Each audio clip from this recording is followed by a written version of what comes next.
आप सोचिए कि अगर गूगल के सीईओ सुंदर पिचई आगे आए हैं मदद करने के लिए, तो सोचिए कि उन्होंने देखा होगा कि हिंदुस्तान में हालात कितने खराब हैं। यस और नो? और वाकई में हालात खराब है, ये बात बहुत दूर तक जा रही है, बहुत दूर तक। सुंदर पिचई हिंदुस्तान की मदद करने के लिए, इंडिया की मदद करने के लिए आगे आए हैं। उन्होंने क्या लिखा है जरा आप देखिए। ओवरऑल 135 करोड़ रुपए डोनेट किया उन्होंने, 135 करोड़ अलग अलग वे से उन्होंने डोनेट किए, जो कि सहायता हिंदुस्तान तक पहुंचेगी। कैसे पहुंचेगी? उन्होंने लिखा, devastated to see the worsening Covid crisis in India.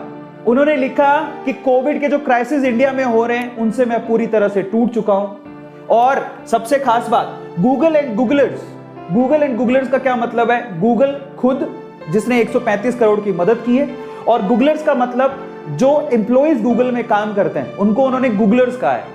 वहां के एम्प्लॉइज ने भी हिंदुस्तान की मदद करने के लिए ऑलमोस्ट 1 करोड़ 35 लाख रुपए इकट्ठा किए, जो डोनेट हुआ है। मतलब इतना 1 करोड़ 1.5 करोड़ के करीब उन्होंने भी इकट्ठा किया है। एम्प्लॉइज ने भी, वो भी डोनेट हुआ है। और वो कैसे डोनेट हुआ है? गिव इंडिया को दिया जा रहा है और यूनिसेफ को दिया जा रहा है, जो मदद एक्चुअली इंडिया को इनडायरेक्ट वे से पहुंचेगी। और हाईली रिस्क पर उन्होंने कहा है कि हमारी कम्युनिटी हाईली रिस्क पर है, इसलिए हमें भी ध्यान देने की जरूरत है, और इसीलिए उन्होंने मदद की। अब आप ये सोचिए कि देखो, यहां से अच्छे इंसान और फायदा उठाने वाले इंसानों का पता लग जाता है। क्या इन्होंने कोई गलत बात की? नहीं, इनको पता लगा सिचुएशन बहुत खराब है, इन्होंने बोला हम मदद करेंगे। गूगल से 135 करोड़ की मदद आई है, ये मदद हिंदुस्तान तक पहुंचेगी और लोगों तक जाएगी।